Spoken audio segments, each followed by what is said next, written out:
Now, if we have leaders who are criminals, right? If we have leaders who are criminals, what do you think the followers are? I always tell people, right? The average Nigerian is not the best, is not the person of best moral character. And people always want to make arguments and stuff like that, right? But this is my opinion, and it's always proven. I mean, I wouldn't show you like, oh, these are my statistics.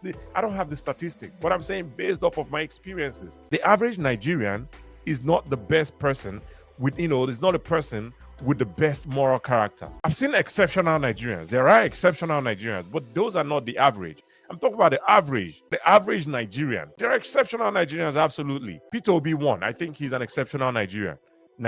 Alex Oti, the current governor of Abia State, I think he's an exceptional Nigerian. There are exceptional Nigerians all across all boards, right? But for the most part, the majority of the leaders are the average Nigerian, because that's where you bring them from. That's where you bring your leaders from. You bring the leaders from the average people, right? The leaders come from the average people. That's how they become the leaders.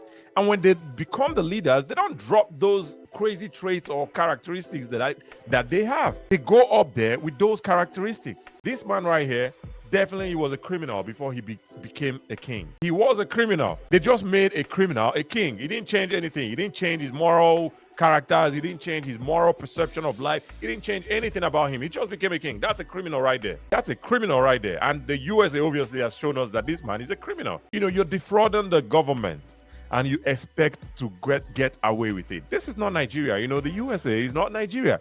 There are consequences for crimes, for actions. Any action or any action or choice you make, there are consequences.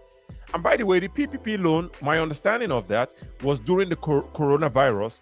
The government came in and stepped in and tried to help small businesses, because they couldn't cope with because a lot of businesses were shut down, right? So the government came in or stepped in and gave them loans. I think those loans were supposed to be repaid, or maybe they were forgiven. Or I don't know how those loans were done, right?